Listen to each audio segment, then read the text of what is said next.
Hi guys, welcome to another beer review. Since I've come back to the UK, I'm having terrible luck with recording beer reviews. A lot more so than I usually am because I think it's like every fourth beer or so I actually get done in one take. This is take two because, surprise, I forgot to take videos off my phone that were already on the computer, so I ran out of space. So today we're going over to the Robinson's Brewery and we're looking at a bottle of their Beardo, which is an IPA clocking in at 6% ABV with some, I think it's quite cool artwork. I know there was quite a fuss kicked up because it's a little bit patronising, a little bit cliche, stereotypical, that sort of thing. But I never let stuff like that affect me, to be honest. And plus, stereotypes tend to exist for a reason because you do see quite a lot of chaps in the craft beer world who look somewhat similar to this. But it almost has like a look of Heisenberg to it as well, doesn't it? What I like most is it's a shaped label, so if you can get that off, that'd be a great sticker, wouldn't it? I actually really like the artwork, and yeah, it's nice on the back as well, some hand rendered typography. Then you've got a big IPA label on the neck as well. So I think it's a really nicely presented beer, and I think a lot of the stigma came because it's a Robinson's product, which again I never let that stuff really dictate whether I buy a beer or not. If it's a bad beer, I'll never buy it again. If it's a good beer, even if it's from a questionable brewery, I would probably tend to pick it up again. But yeah, can't really complain about the artwork. And I'd like to know who actually does the artwork for these because I think this is. I'm not sure if it's a new range or newer range of beers that they're doing, or if it's just rebranding of currently existing beers to sort of appeal to the craft market. But you know what? If you're into your craft beer, you kind of tend to look past this sort of stuff and know what a beer is. But yeah, I've not really seen too many reviews of these beers. Just a lot of backlash about it. And I saw it in my local bargain booze, part of a 3 for £5 deal, and thought, yeah, I'll give it a go. If not just for the label. There is the crown, just a plain black crown. Beer's already in the glass, but I haven't tasted it yet. I did give it a bit of a sniff before I was rudely cut off. Got a little left in the bottle, so I'll pour it in. Reinforce that head. Speaking of which, the head is about one finger's worth of a maybe slightly off-white head. Looks a little bit creamy actually, like double cream. But the beer in a glass, and that's a lovely sort of coppery, amber, orangey, rusty colour. Yes, that is one type of colour. I'm sure there is a name for that, what I've just described. But yeah, lovely clarity as well. And you know what? In a Brewdog glass, it actually looks like it could be like something like Punk IPA, couldn't it? But yeah, I didn't purposely pick a Brewdog glass to make any macro references or anything like that. It's just I do enjoy my Teku glasses, so that's why I picked it. Anyway, I don't want to get into beer politics because we all know there's so many Facebook groups where you can do that. But it looks like a fairly solid craft IPA, I suppose.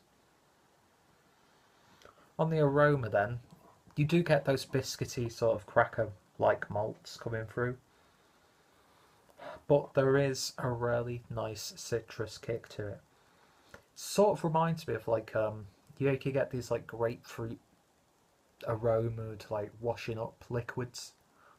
It's got that sort of like aroma to it, a little bit soapy, but I actually quite like that. And a lot of IPAs I find have this sort of like scented dishwater soap thing going on. But yeah, I'd imagine there's something like Citra or Cascade, that sort of thing, because it is really nice and citrusy. Not too sharp though. I mean, you know, with this current climate with IPAs, you get much more pungent and aromatic beers, but this, yeah, and I hate being that one of those people who sees, oh, this brewery did this beer, then it must be dot dot dot dot dot. But when you see a brewery like Robinson's do a beer like this, I mean, is this going to be the same as like the IPA that they're doing for Co-op? I don't know. I'll have to try them, and I will happily try them all. But I kind of like seeing breweries doing this because this is could be a good gateway beer for someone who's looking for something a little bit different. Because the price point isn't too catastrophic. I mean, 3 beers for £5. You know, if you just every even couple of weeks bought like beers from the £4 for £6 range or 3 for £5 range in whatever supermarket or off license, you could start to build an appreciation for the craft and for flavors, and you can try beers that you would have never tried like a year ago or that sort of thing. So you start building your own like palate and preference, and it's not going to break the bank. And that's what I like about what we're seeing now in the supermarkets, off licenses, or the regional stuff. A lot of supermarkets now are having like a regional section, which it's helping the local breweries. And yeah, of course, things like the age of some of the beers and the condition of them does come into play. And I have had some, really out of date beers from the supermarkets and that sort of thing. But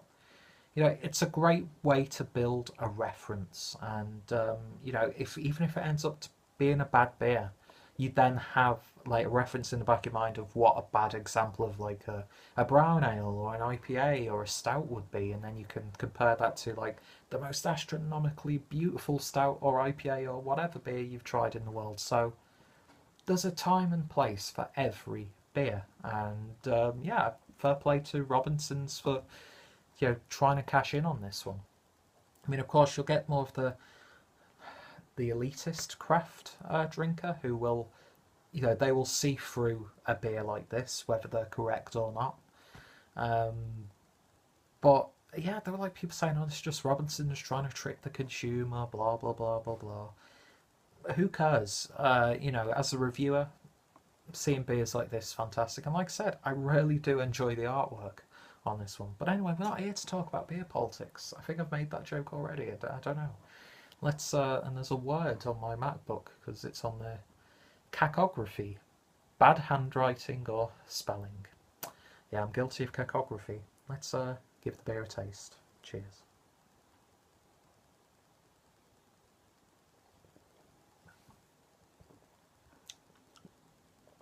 Ooh. It starts off really promising, but then you get that sort of like almost medicinal sort of IPA flavour that you do get from some of the more like real ale attempts at an IPA. Very citrusy. It's got a lovely level of bitterness though as well.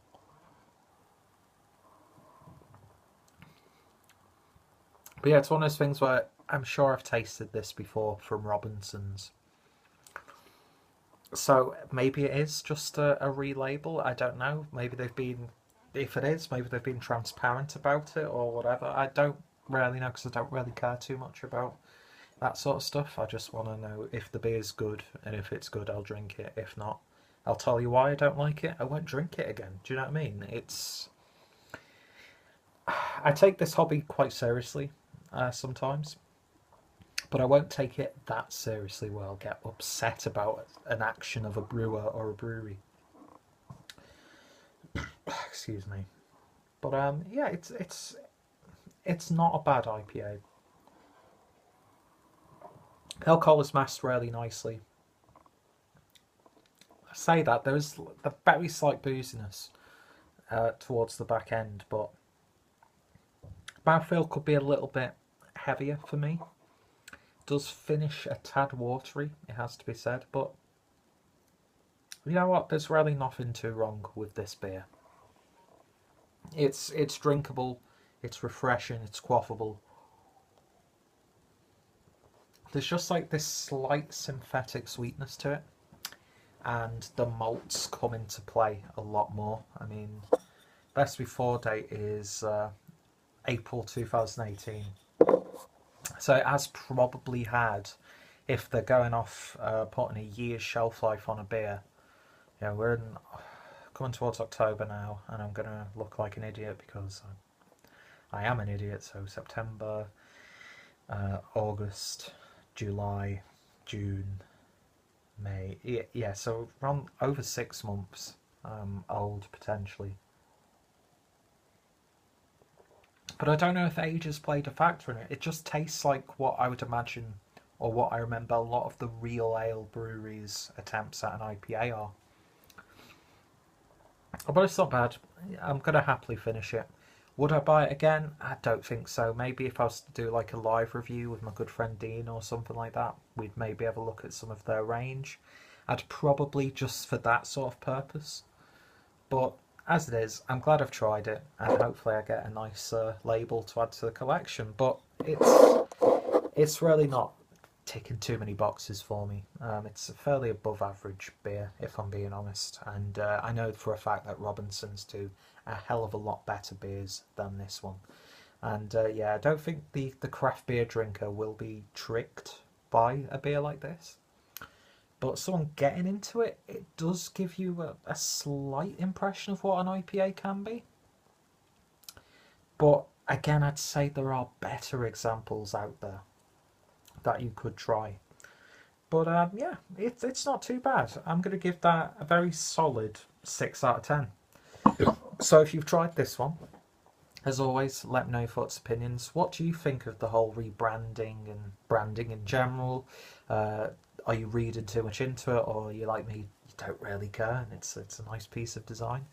Yeah, you're a fan of Robinsons, and if you know what beer this actually is, if it is indeed just a rebranding, then feel free to hit me up in the comments. If any of my friends and fellow beer tubers have reviewed this one, their reviews are down below.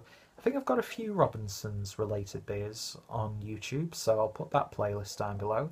Check out my IPA playlist as well, and yeah, check out Robinsons. So thank you for watching me. Hope you'll join me next time for another beer review. And until then, you guys stay safe and keep drinking good beer. Cheers.